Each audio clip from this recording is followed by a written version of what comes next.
Hello friends, welcome है आप सभी का आपके इस कृष्णा आर्ट्स एजुकेशन चैनल में, जो केवल और केवल बोर्ड एग्जाम की तैयारी करवाने के लिए बनी है। इसलिए इस चैनल को आपने अभी तक सब्सक्राइब नहीं किया तो इस चैनल को सब्सक्राइब कर दें और साइड के बेल नोटिफिकेशन को प्रेस कर लें ताकि हमारी वीडियो का लेटेस्ट नोटिफिकेशन आप तक सबसे पहले पहुँच सके। और अगर आप हमारे इस यूट्यूब चैनल पर नए हैं तो आप टेलीग्राम चैनल को भी ज्वाइन कर लें।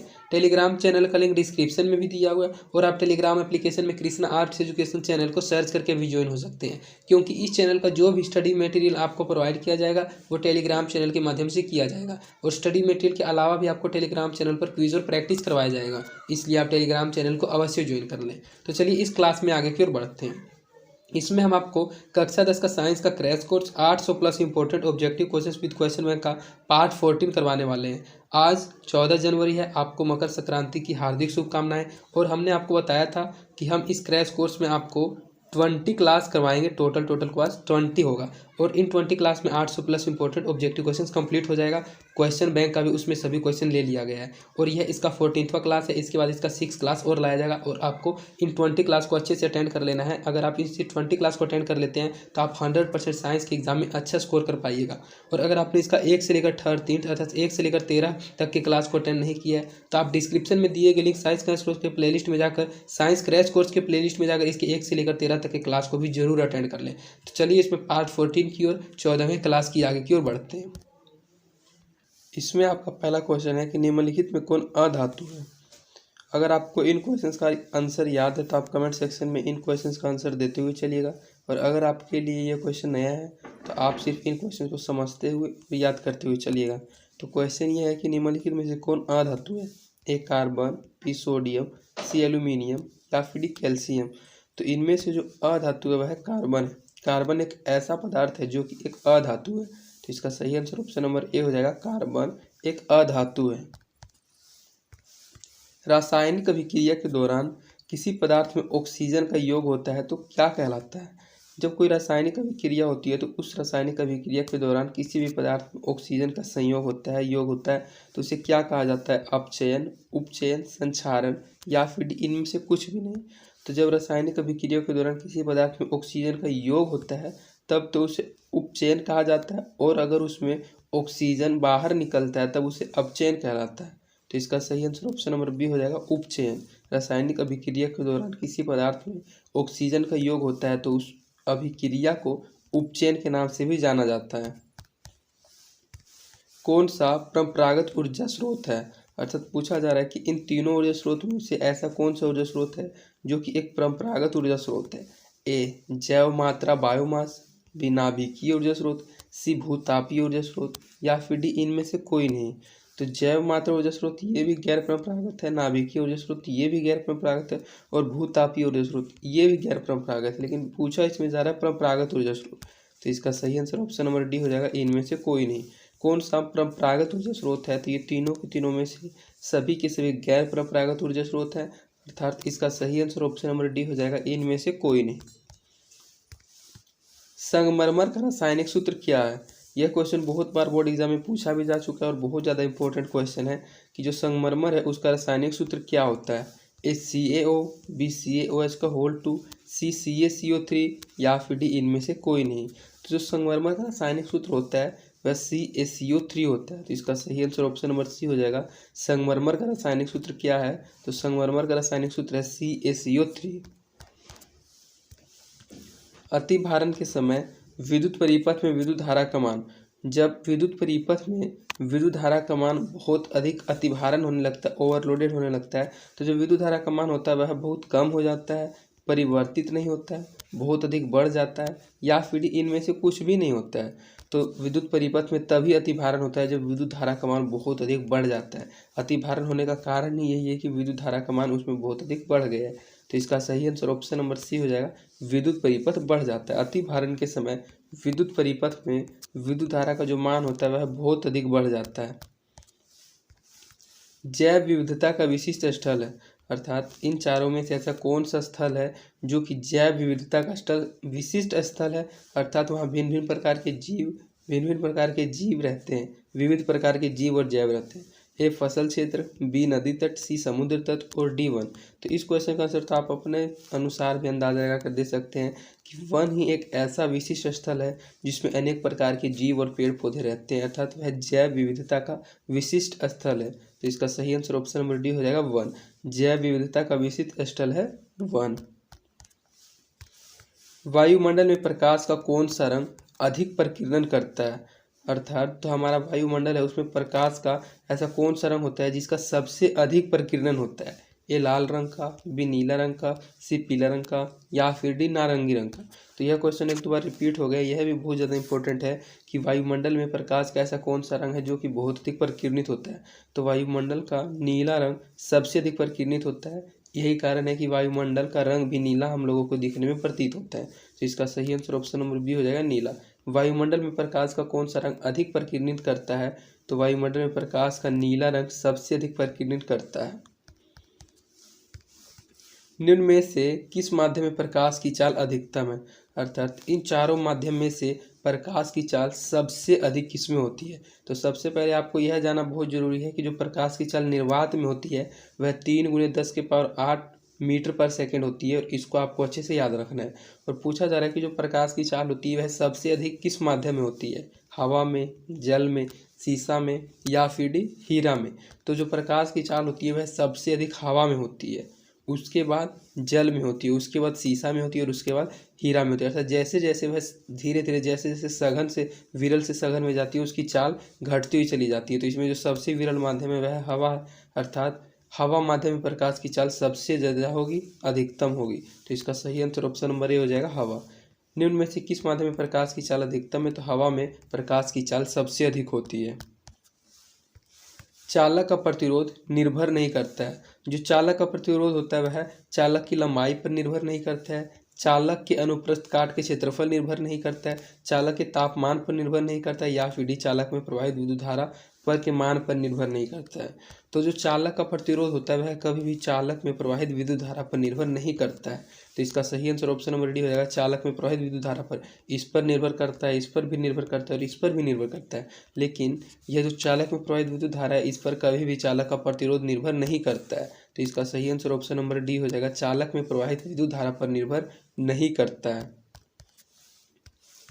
निम्न में से किस दर्पण की फोकस दूरी धनात्मक होती है। यह भी क्वेश्चन हमने आपको बहुत बार बता चुका है। यह क्वेश्चन बहुत ज़्यादा इंपॉर्टेंट है कि ऐसा कौन सा दर्पण है जिस दर्पण की जो फोकस दूरी हमेशा धनात्मक होती है, हमेशा पॉजिटिव होती है। समतल दर्पण की, उत्तल दर्पण की, अवतल दर्पण की या फिर इनमें से किसी की भी नहीं।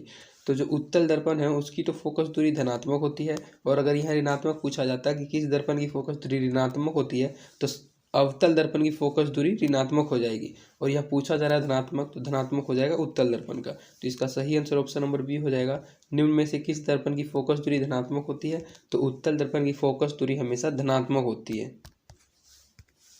पादपों में पाए जाने वाला वृद्धि हार्मोन निम्न में से कौन सा है, अर्थात यह 4 प्रकार का हार्मोन दिया गया और पूछा जा रहा है कि इनमें से ऐसा कौन सा हार्मोन है जो कि सबसे पहले तो पादपों में पाया जाता है, अर्थात पेड़ पौधों में पाया जाता है, और उसका काम है कि वह पेड़ पौधों की वृद्धि करने में मदद करता है। A gibberellin hormone, B adrenaline hormone, C insulin या फिर डी थायरोक्सिन। तो थायरोक्सिन, इंसुलिन, एड्रीन ये तो सबसे पहले मनुष्यों में पाया जाता है। पादपों में पाए जाने वाला तो एक ही हार्मोन है जिब्रेलिन, और यही पादप को वृद्धि करने में भी सहायता करता है। तो इसका सही आंसर ऑप्शन नंबर ए हो जाएगा, जिब्रेलिन या फिर जिब्रेलिन। बहुत बार क्वेश्चन में जिब्रेलिन भी लिखा रहता है तो वह भी सही हो जाएगा। दोनों हार्मोन का नाम एक ही है, बस थोड़ा लिखने का स्टाइल चेंज कर दिया गया। तो पादपों में पाए जाने वाला वृद्धि हार्मोन निम्न में से कौन सा है, तो जो जिब्रेलिन हार्मोन है वही पादपों में पाए जाने वाला एक वृद्धि हार्मोन है। निम्न में से कौन सा उप धातु है, जैसा कि आपने पहले एक क्वेश्चन में पढ़ा था कि निम्न में से कौन उप अधातु है, तो अधातु था कार्बन। उसी प्रकार इसमें पूछा जा रहा है कि इनमें से ऐसा कौन सा पदार्थ है जो कि एक उप धातु है। ए Zn अर्थात जिंक, बी Ca अर्थात कैल्शियम, सी Ge अर्थात जर्मेनियम या फिर डी सी का मतलब होता है कार्बन। तो कार्बन तो अधातु है, Zn जो है यह भी धातु है, और जो कैल्शियम है यह भी धातु है। पूछा जा रहा है उप धातु, तो जो जर्मीनियम है यही उप धातु है। तो इसका सही आंसर ऑप्शन नंबर सी हो जाएगा, Ge। निम्न में से कौन सा उप धातु है, तो Ge एक उप धातु है। सामान्य अनुस्थीलिन रक्त दाब होता है। जो सामान्य अनुस्थीलिन रक्त दाब होता है, ब्लड प्रेशर होता है, वह कितना होता है। ए 80 mm, बी 100 mm, सी 120 mm या फिर डी 130 mm। तो जो सामान्य अनुशीलन रक्तदाब होता है, जो सामान्य ब्लड प्रेशर होता है वह 80 mm होता है। तो इसका सही आंसर ऑप्शन नंबर ए हो जाएगा 80 mm। सामान्य अनुशीलन रक्तदाब कितना होता है? तो सामान्य अनुशीलन रक्तदाब 80 mm होता है। विभक्त वलय का उपयोग किस उपकरण में किया जाता है? जो विभक्त वलय है, इस विभक्त वलय का जो उपयोग होता है वह किस उपकरण में किया जाता है? विद्युत मोटर में, विद्युत जनित्र में, आमीटर में या फिर डी गैल्वेनोमीटर में। तो जो विद्युत वलय होता है यह वलयाकार आकृति का होता है, यह किसी चीज़ को घुमाने का काम करता है। तो जो विभक्त वलय का उपयोग होता है वह विद्युत मोटर में किया जाता है। तो इसका सही आंसर ऑप्शन नंबर ए हो जाएगा विद्युत मोटर में। विभक्त वलय का उपयोग विद्युत मोटर के उपकरण में किया जाता है। विद्युत आवेश का एसआई मात्रक क्या है? हमने आपको बताया कि एसआई मात्रक से रिलेटेड आपके एग्जाम में 1 या 2 क्वेश्चन जरूर आएगा, इसलिए आप एसआई मात्रक रिलेटेड से कम 10 क्वेश्चन जरूर याद कर लें। और इस क्वेश्चन में पूछा जा रहा है कि जो विद्युत आवेश होता है उसका एसआई मात्रक क्या होता है? ए वोल्ट, बी ओम, सी एम्पियर या फिर डी कूलाम। तो जो विद्युत आवेश का एसआई मात्रक होता है वह कूलाम होता है। अगर यहाँ विद्युत धारा होता तो विद्युत धारा का एसआई मात्रक एम्पियर होता है। अगर यहाँ प्रतिरोधकता होता तो प्रतिरोधकता का एसआई मात्रक ओम होता है। अगर यहाँ विभवांतर होता तो विभवांतर का एसआई मात्रक वोल्ट होता है। तो इस प्रकार आपको अलग अलग प्रकार के एसआई मात्रक याद करना बहुत जरूरी है, क्योंकि अगर आप एसआई मात्रक को याद करे हुए रहिएगा तो 100% आपका एग्जाम में 1 या 2 नंबर कन्फर्म हो जाएगा। पूछा जा रहा है इसमें विद्युत आवेश का एसआई मात्रक, तो विद्युत आवेश का एसआई मात्रक कूलाम होता है। तो इसका सही आंसर ऑप्शन नंबर डी हो जाएगा कूलाम। हमारा शरीर किस पीएच परास के बीच कार्य करता है? अर्थात जो हमारा शरीर है, जो मानव शरीर है, उसका पीएच मान कितने से कितने बीच के रहता है तभी हमारा शरीर काम करने योग्य रहता है? ए 4.0 से 4.8, बी 5.0 से 5.8, सी 6.0 से 6.8 या फिर डी 7.0 से 7.8। तो जो हमारा शरीर है उसका पीएच मान 7.0 से 7.8 के बीच रहता है तभी हमारा शरीर कार्य करता है। तो इसका सही आंसर ऑप्शन नंबर डी हो जाएगा 7.0 से 7.8। टिंडल प्रभाव प्रकाश की कौन सी परिघटना को प्रदर्शित करता है? अर्थात जो टिंडल प्रभाव होती है वह प्रकाश की कौन सी परिघटना को प्रदर्शित करती है? ए प्रकाश की परावर्तन की परिघटना को प्रदर्शित करती है, बी प्रकाश का अपवर्तन, सी प्रकाश का वर्ण विक्षेपण या फिर डी प्रकाश का प्रकीर्णन। तो जो टिंडल प्रभाव होता है उसमें प्रकाश का प्रकीर्णन होता है और वह प्रकाश की प्रकीर्णन की परिघटना को ही प्रदर्शित करता है। तो इसका सही आंसर ऑप्शन नंबर डी हो जाएगा, प्रकाश का प्रकीर्णन टिंडल प्रभाव में होता है। निम्न में से कौन सा असंतृप्त हाइड्रोकार्बन है? तो यह भी क्वेश्चन बहुत बार रिपीट हो गया है और यह बहुत ज़्यादा इंपॉर्टेंट है कि निम्न में से कौन सा असंतृप्त हाइड्रोकार्बन है? ए CH4, बी C2H6, सी C2H4 या फिर इनमें से कोई नहीं। तो हमने आपको बताया कि जो असंतृप्त हाइड्रोकार्बन है C2H4 है। तो इसका सही आंसर ऑप्शन नंबर सी हो जाएगा कि असंतृप्त हाइड्रोकार्बन कौन है? तो असंतृप्त हाइड्रोकार्बन है C2H4। निम्न में से कौन सा यौगिक ईंधन के रूप में इस्तेमाल किया जा सकता है? अर्थात ये 3 प्रकार का यौगिक दिया गया और पूछा जा रहा है कि इनमें से ऐसा कौन सा यौगिक है जिसको आप ईंधन के रूप में भी उपयोग कर सकते हैं? ए इथेनॉल, बी प्रोपेनॉल, सी इथेनोइक अम्ल या फिर डी इनमें से सभी। तो ईंधन के रूप में तो इथेनॉल का भी उपयोग हो सकता है, प्रोपेनॉल का, इथेनोइक अम्ल का भी। तो इसका सही आंसर ऑप्शन नंबर डी हो जाएगा, इनमें सभी। इनमें से सभी यौगिकों का ईंधन के रूप में इस्तेमाल किया जा सकता है। निम्न में से कौन आहार श्रृंखला का निर्माण करती है? अर्थात ये 3-4 प्रकार की श्रृंखला है और पूछा जा रहा है कि इनमें से ऐसी कौन सी श्रृंखला है जो कि एक आहार श्रृंखला का निर्माण करती है? ए घास गेहूं तथा आम, बी घास बकरी तथा मानव, सी बकरी गाय तथा हाथी या फिर डी घास मछली तथा बकरी। तो आहार श्रृंखला में आपको सिर्फ इतना समझना है कि आपको पीछे से देखते हुए आना कि जैसे मानव है तो मानव बकरी को अपने आहार में लेती है और बकरी घास को अपने आहार में लेती है। तो जो सेट होता है वही आहार श्रृंखला का निर्माण करती है। तो इसका सही आंसर ऑप्शन नंबर बी हो जाएगा, घास बकरी तथा मानव आहार श्रृंखला का निर्माण करती है। मानव हृदय में कोष्ठों की संख्या कितनी होती है? जो मानव का हृदय होता है उनमें कोष्ठों की संख्या कितनी होती है? अर्थात मानव के हृदय में कितने कोष्ठ पाए जाते हैं? 2 कोष्ठ, 3 कोष्ठ, 4 कोष्ठ या फिर डी 5 कोष्ठ। तो जो मानव का दिल होता है उसमें जो कोष्ठों की संख्या होती है वह 4 होती है। तो इसका सही आंसर ऑप्शन नंबर सी हो जाएगा, 4। मानव हृदय में कोष्ठों की जो संख्या होती है वह 4 होती है। रासायनिक अभिक्रिया के दौरान किसी पदार्थ में ऑक्सीजन का ह्रास होता है, अर्थात ऑक्सीजन उस अभिक्रिया के दौरान उस पदार्थ से बाहर निकलता है। तो उस अभिक्रिया को क्या कहा जाता है? उपचयन, अपचयन, संक्षारण या फिर इनमें से कोई नहीं। तो सेम ऐसा ये क्वेश्चन हमने आपको करवाया था और उसी समय हमने आपको बताया था कि अगर किसी रासायनिक अभिक्रिया के दौरान किसी पदार्थ में ऑक्सीजन आकर मिलता है अर्थात ऑक्सीजन का योग होता है तो उसे तो उपचयन कहा जाता है, और अगर ऑक्सीजन बाहर निकलता है या फिर उसका ह्रास होता है तब उसे अपचयन कहा जाता है। तो इसका सही आंसर ऑप्शन नंबर बी हो जाएगा, अपचयन। वहाँ ऑक्सीजन जब था उसका योग हो रहा था तो योग के समय उपचयन हो जाएगा, और जब ऑक्सीजन बाहर निकलेगा तो अपचयन हो जाएगा। तो इसका सही आंसर ऑप्शन नंबर बी हो जाएगा, अपचयन। रासायनिक अभिक्रिया के दौरान किसी पदार्थ में ऑक्सीजन का ह्रास होता है तब वह अपचयन कहलाता है। आधुनिक आवर्त सारणी में समूहों की संख्या है। जो आधुनिक आवर्त सारणी है उस आवर्त सारणी में समूहों की संख्या कितनी है? A7, B8, C9 या फिर D18। तो जो आधुनिक आवर्त सारणी है उसमें जो समूहों की संख्या वह 18 है। तो इसका सही आंसर ऑप्शन नंबर डी हो जाएगा, आधुनिक आवर्त सारणी में समूहों की संख्या 18 है। खाद्य पदार्थ के डिब्बों पर जिंक के बजाय टीन का लेप होता है, क्यों? अर्थात जो खाद्य पदार्थ के डिब्बे होते हैं उन डिब्बों पर जिंक के बजाय टीन का लेप होता है। तो जिंक के बजाय टीन का लेप होने का कारण क्या है? क्योंकि जो टीन है उसकी टीन की अपेक्षा जिंक महंगा होता है, टीन की अपेक्षा जिंक का गलनांक अधिक है, टीन की अपेक्षा जिंक अधिक अभिक्रियाशील होती है, या फिर डी, टीन की अपेक्षा जिंक कम अभिक्रियाशील होती है।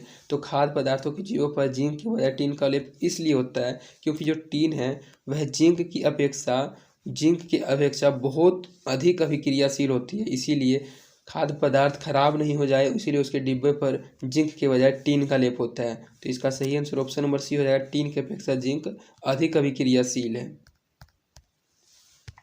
निम्नलिखित में से कौन पुनरुद्भवन का उदाहरण है? अर्थात इनमें से ऐसा कौन सा चीज़ है जो कि एक पुनरुद्भवन का उदाहरण है? ए हाइड्रा, बी अमीबा, सी स्पाइरोगारिया या फिर डी इनमें से कोई नहीं। तो जिसमें मुकुलन विधि से प्रजनन होता है वही पुनरुद्भवन का भी उदाहरण है। तो मुकुलन विधि से प्रजनन होता है हाइड्रा में, इसका सही आंसर ऑप्शन नंबर ए हो जाएगा, हाइड्रा में। निम्नलिखित में कौन पुनरुद्भवन का उदाहरण है? तो हाइड्रा ही पुनरुद्भवन का उदाहरण है। तांबे की तार की एक आयताकार कुंडली किसी चुंबकीय क्षेत्र की घूर्णी गति कर रही है। तांबे की तार की एक आयताकार कुंडली है और वह किसी चुंबकीय क्षेत्र में गोल गोल घूम रही है, घूर्णी गति कर रही है। तो इस कुंडली में जो प्रेरित विद्युत धारा की दिशा होगी वह कितने परिभ्रमण के पश्चात परिवर्तन होगी?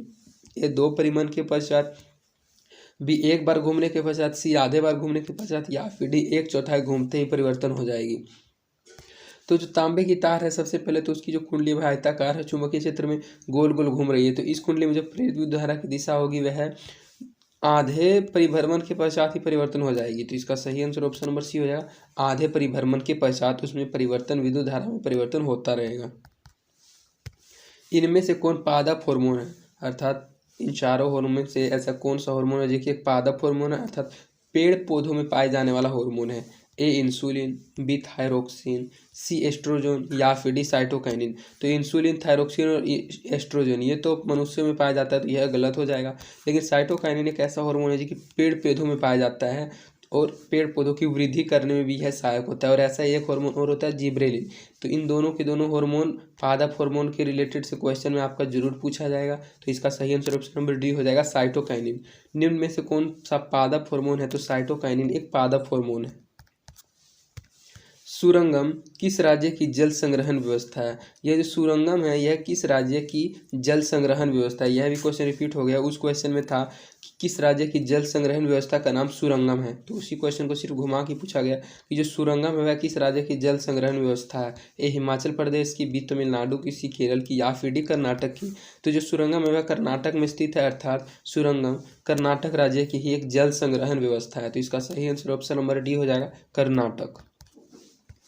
दांतों को साफ करने के लिए दंत मंजन प्राय होता है, अर्थात जो दांतों को साफ करने के लिए दंत मंजन बनाया जाता है वह दंत मंजन हमेशा क्षारीय होता है, अम्लीय होता है, लवण युक्त होता है या फिर इनमें से कुछ भी नहीं होता है।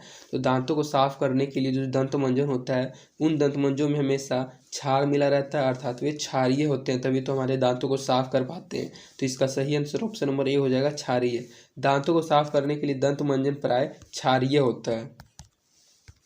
किस लेंस द्वारा उत्पन्न आवर्धन का SI मात्रक क्या होगा? अर्थात किसी लेंस द्वारा उत्पन्न आवर्धन किया गया है और जो उसका आवर्धन होगा उसका SI मात्रक क्या होगा? तो सबसे पहले हम आपको बता दें कि जो आवर्धन होता है, आवर्धन का किसी भी प्रकार का कोई मात्रक ही नहीं होता है, चाहे लेंस कोई भी हो, मीटर, सेंटीमीटर, मिलीमीटर। तो हमने आपको बताया कि जो आवर्धन होता है उसका मात्रक नहीं होता, अर्थात वह मात्रक विहीन कहलाती है। चाहे किसी भी लेंस से आप किसी भी वस्तु का आवर्धन निकालेंगे तो उसका आवर्धन का कोई भी मात्रक नहीं होगा। तो इसका सही आंसर ऑप्शन नंबर डी हो जाएगा कि आवर्धन जो है एक मात्रक विहीन पद्धति है। तो इसका सही आंसर ऑप्शन नंबर डी हो जाएगा मात्रक विहीन। क्लोरीन के परमाणु की बाह्यतम कक्षा में इलेक्ट्रॉनों की संख्या कितनी होती है? जो क्लोरीन का परमाणु होता है उसके परमाणु की बाह्यतम कक्षा में इलेक्ट्रॉनों की कितनी संख्या होती है? ए 5, बी 6, सी 7 या फिर डी 8। तो जो क्लोरीन के परमाणु की बाह्यतम कक्षा होती है उसमें इलेक्ट्रॉनों की जो संख्या होती है वह 7 होती है। तो इसका सही आंसर ऑप्शन नंबर सी हो जाएगा 7। क्लोरीन के परमाणु के बाह्यतम कक्षा में इलेक्ट्रॉनों की संख्या 7 होती है। कौन सा हाइड्रोकार्बन सरल यौगिक है? अर्थात ये चारों के चारों हाइड्रोकार्बन है। पूछा जा रहा है कि इनमें से ऐसा कौन सा हाइड्रोकार्बन है जो कि एक सबसे सरल यौगिक है? मीथेन, ईथेन, प्रोपेन या फिर डिब्यूटेन। तो मीथेन एक ऐसा हाइड्रोकार्बन होता है जो कि सबसे सरल यौगिक होता है। तो इसका सही आंसर ऑप्शन नंबर ए हो जाएगा, मीथेन हाइड्रोकार्बन है जो कि सबसे सरल यौगिक है। निम्न में से कौन सा संबंध सत्य है? अर्थात इन चारों में से ऐसा कौन सा संबंध है, कौन सा समीकरण है जो कि सत्य है? v is equal to 1/r, v is equal to r/i, c is equal to v, c बराबर है, सी ऑप्शन में v is equal to I R या फिर v बराबर IR²। तो हमने आपको कई बार बताया कि जो संबंध होता है वह v बराबर IR होता है। तो इसका सही आंसर ऑप्शन नंबर सी हो जाएगा, v is equal to IR। किसी कोष के इलेक्ट्रॉनों की अधिकतम संख्या होती है, अर्थात किसी भी कोष में जो इलेक्ट्रॉनों की अधिकतम संख्या होती है वह कितनी होती है? n², 2n², 3n² या फिर 4n²। तो किसी भी कोष में इलेक्ट्रॉनों की जो अधिकतम संख्या होती है वह 2n² होती है। तो इसका सही आंसर ऑप्शन नंबर बी हो जाएगा, 2n²। निम्न में से कौन बौने पौधों को दर्शाता है? यह भी क्वेश्चन एक बार लगता है सेकंड या थर्ड क्लास में रिपीट हुआ था और यह भी क्वेश्चन इंपॉर्टेंट है कि ये 4 प्रकार का संकेत दिया गया और पूछा जा रहा है कि इनमें से ऐसा कौन सा संकेत है जो कि बौने पौधे को दर्शाता है। अर्थात उस संकेत को जब लिख दिया जाता है तो हम लोगों को पता चल जाता है कि बौना पौधा के बारे में बताया जा रहा है। A small capital T small T, BIT, C small T या फिर DTT कैपिटल टी। तो जो बौने पौधों को दर्शाता है वह स्मॉल टी से दर्शाता है, ट्री। तो जो बौने पौधों को दर्शाने वाला संकेत होता है वह TT स्मॉल में होता है। तो इसका सही आंसर ऑप्शन नंबर सी हो जाएगा, TT। मेरु रज्जु निकलता है, जो मेरु रज्जु होता है वह कहाँ से निकलता है? पर मस्तिष्क से, अनुमस्तिष्क से, पोंछ से या फिर मेडुला से। जो मेरु रज्जु होता है वह पर मस्तिष्क से निकलता है। तो इसका सही आंसर ऑप्शन नंबर ए हो जाएगा, पर मस्तिष्क से। मेरु रज्जु निकलता है पर मस्तिष्क से। किसी अंतरिक्ष यात्री को आकाश कैसा प्रतीत होता है? अर्थात कोई अंतरिक्ष यात्री को जो अंतरिक्ष में जाता है तो उस अंतरिक्ष यात्री को जो आकाश होता है वह कैसा प्रतीत होता है? हम लोगों को तो पृथ्वी से आकाश नीला रंग का दिखाई देता है क्योंकि उसमें नीला रंग का प्रकीर्णन बहुत अधिक होता है। लेकिन अगर कोई व्यक्ति अंतरिक्ष में जाकर आकाश को देखता है तब उसको आकाश किस रंग का दिखेगा? काला रंग का, नीला रंग का, लाल रंग का या फिर इनमें से किसी भी रंग का नहीं। तो जो अंतरिक्ष यात्री होगा उसको आकाश हमेशा काला रंग का प्रतीत होगा, काला रंग का दिखेगा। तो इसका सही आंसर ऑप्शन नंबर ए हो जाएगा, काला रंग का, क्योंकि वहाँ किसी भी प्रकाश का कोई प्रकीर्णन नहीं होगा।